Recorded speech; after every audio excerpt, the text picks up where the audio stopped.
Assalamualaikum warahmatullahi wabarakatuh. Waalaikumsalam warahmatullahi wabarakatuh. Apa kabarnya, guys? Di sini gua bakal membawakan kalian topik podcast yang sama seperti kemarin, dan selamat kembali lagi ke Ngobrol Islami bareng Gen Z. Gue senang banget bisa kembali lagi sama kalian hari ini, dan gue juga bakal membawakan topik yang sangat krusial bagi masa kini, yaitu santun bicara, indahnya pergaulan remaja Islami di era digital.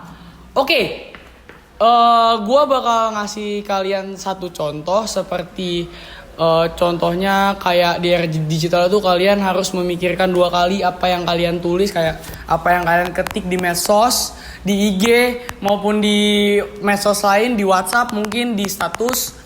Kalian harus pikirkan hal tersebut dua kali, oke? Agar tidak terjadi hal-hal yang tidak kalian inginkan.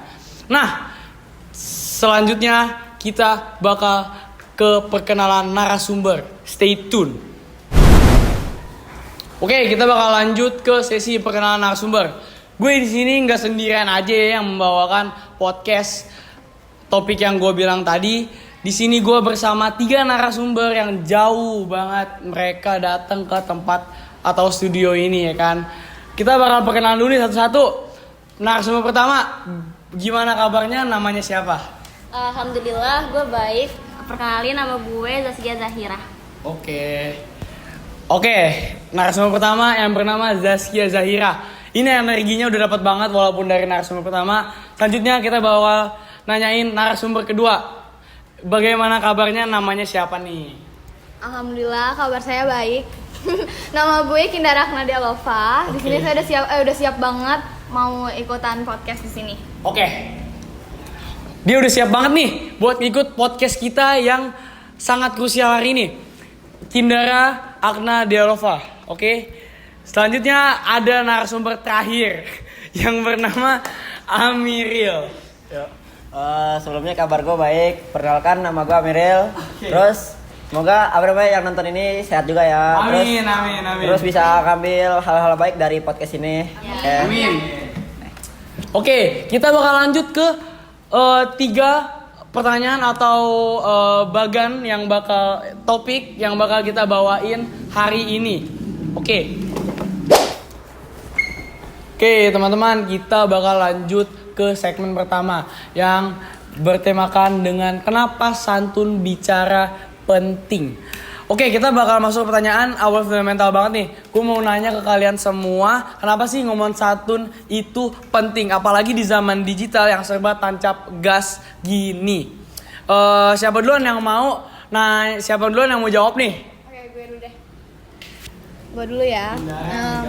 Menurut gue, cara lu ngomong tuh bukan cuma nunjukin siapa diri lu, tapi juga seberapa dalam akhlak lu. Ada nih hadis yang sering kita dengar mungkin, tapi jarang kita praktekin. Barang siapa beriman kepada Allah dan hari akhir, hendaklah berkata baik ataupun diam. Yang bunyi hadisnya aman yu'minu billahi wal yaumil akhir falyaqul khairan aw liyasmut ya? Ya, benar yang itu. Ya, mungkin kita sering denger ya.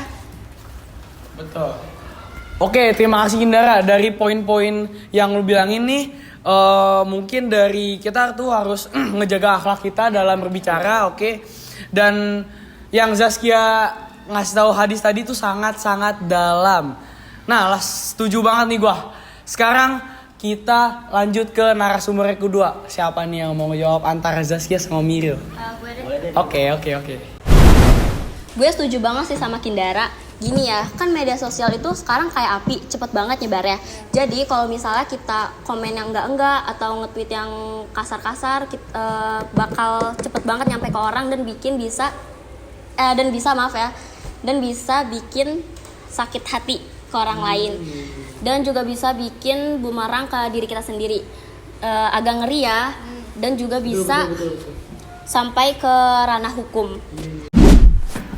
Nah, bener banget nih apa yang Zaskia omongin tadi. Berdasarkan poin-poin Zaskia, jangan berkata enggak bisa berbahaya bagi diri lu sendiri maupun ke orang lain. Oke, selanjutnya dari poin-poin yang Zaskia udah ngasih tahu dan Kindara, selanjutnya ada narasumber kita yang terakhir nih.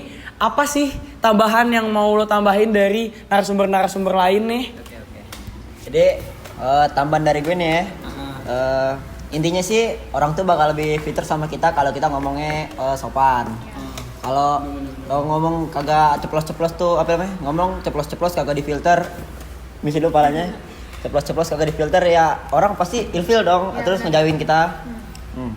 Terus kualitas pergaulan kita tuh ditentuin juga dari omongan kita. Ya mungkin gue nambahin segitu doang. Nih, Oke. Oke Miril, dari poin-poin lu tuh udah nambahin udah nambahin banget nih poin-poinnya. Kalian semua udah bagus banget ya kan dari apa yang kalian sampaikan.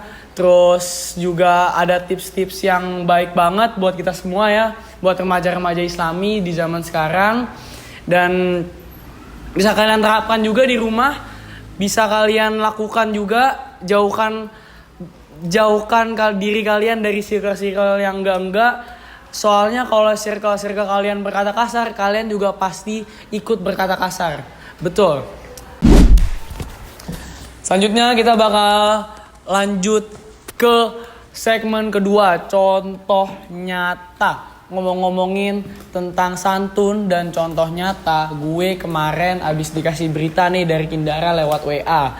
Beritanya isi beritanya yaitu ada anak nih nodong pisau ke ibunya. Lo bayangin anak yang belum cukup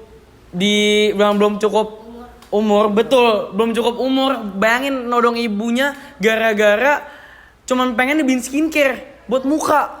Lu bayangin deh. Terus gimana nih respon kalian terhadap berita itu? Yang kemarin Kindara udah bilangin ya ke gue ya. Gue tau banget sama tuh berita miris sih. Gara-gara dia gak bisa nyampein keinginannya secara sopan, dia malah jadi kriminal.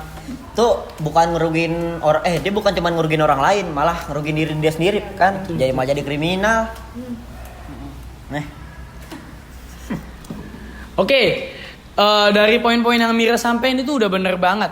Kita tuh harus mikirin hal-hal kecil yang bisa jadi besar ya. Dari perkataan-perkataan kecil tuh kita harus mikirin ya. Dan selanjutnya ada tambahan gak nih dari Kindara sama Zaskia? Siapa duluan nih?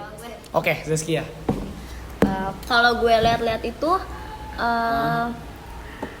tuh juga pengaruh dari tren media sosial yang bikin hidup kita tuh jadi nggak realistis.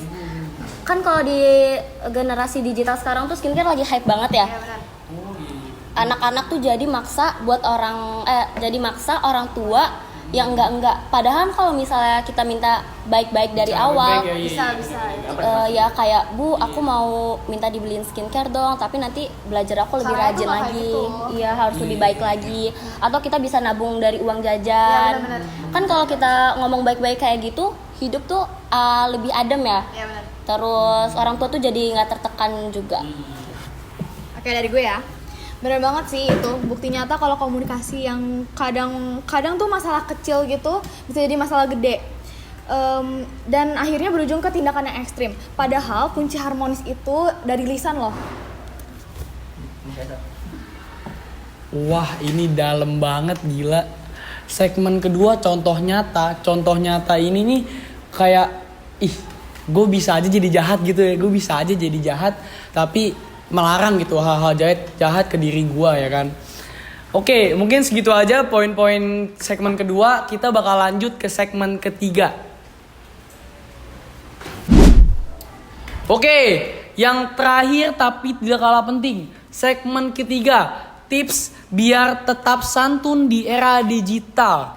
Oke guys, sekarang bagian yang paling ditunggu-tunggu setelah kita tahu pentingnya dan bahayanya kalau enggak berkata santun, bersopan santun di media sosial. Sekarang bagi tipsnya dong dari masing-masing narasumber nih.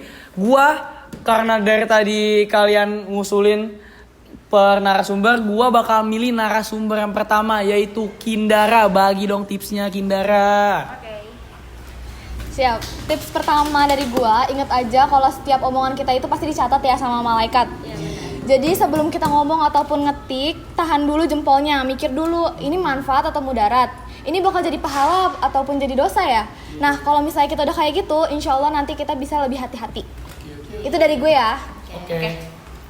Terima kasih Kindara atas poin-poinnya. Yang gue ambil sih kita harus self reminder, kita harus ngelihat, kita harus ngaca apa perbuatan kita. Oke, selanjutnya karena gue milih Kindara tadi, sekarang gue bakal milih Amiril. Gampang nih. Singkat saja. Yes. Bayangin nih kata-kata yang mau lo kirim atau mau lo lemparin kata-kata lo, bayangin deh. Ada yang bikin misalnya status bikin tentang lo yang jelek-jelek. Lo pasti sakit kan? Sakit. Jadi jangan deh sekali-sekali ngelakuin hal kayak gitu. Jadiin empati itu sebagai filter. Betul. Tuh mungkin dari gue gitu. Oke, terima kasih Amiril. Jadi kita harus saling melihat empati kita terhadap orang lain. Jangan pernah takabur, oke? Terima kasih Amiril atas poinnya, terima kasih Kindara. Selanjutnya ada poin terakhir dari narasumber ketiga kita, yaitu Zaskia Zahira. Bagi dong tipsnya. Ayo. Ini terakhir ya. Jadi tips dari gue itu pilih circle yang baik. Karena itu penting banget gak sih pilih circle yang baik. Karena kalau misalnya kita se-circle atau setongkrongan sama orang-orang yang ngomong kasar mulu atau yang ngerosting sembarangan, itu kita jadi ikut ke bawah. Jadi lebih baik pilih teman yang ngajak ke hal-hal baik, yang saling mengingatkan hal baik, dan bikin kita jadi versi terbaik dari diri kita sebelumnya. Dah, tips gue itu aja sih. Oke. Terima kasih Zaskia dan lain-lainnya, Kindara, Amiril, terima kasih tipsnya. Di sini gue nangkep banyak hal, yaitu jaga lisan, jaga tulisan, dan jaga circle. 3 hal ini sangat-sangat krusial, sangat-sangat fundamental banget di kehidupan remaja Islami di era digital. Semoga dengan 3 kunci hal ini, era pergaulan kita jadi lebih baik ya teman-teman. Alright guys, terima kasih. Mungkin cukup dulu untuk podcast kita hari ini yang lumayan panjang ya kan. Gak kerasa udah banyak banget poin-poin yang gue dapetin. Buat teman-teman kita yang dapetin juga banyak banget poin-poin yang penting di remaja Islami di era digital, oke? Intinya sih ngomong santun itu bikin hidup lebih adem, pergaulan lebih sehat, dan pastinya sesuai ajaran Islam. Terima kasih banyak buat Amiril, Kindara, dan Zaskia. Terima kasih udah luangin waktunya buat ngobrol sama gue dan teman-teman. Udah luangin waktunya sama kita. Kalian sangat-sangat luar biasa. Terima kasih. Dan makasih juga buat kalian yang udah nonton nih sampai akhir. Terima kasih banget, dan juga jangan lupa buat like, share, dan subscribe. Oh my god. Sampai jumpa di episode berikutnya. Wassalamualaikum warahmatullahi wabarakatuh.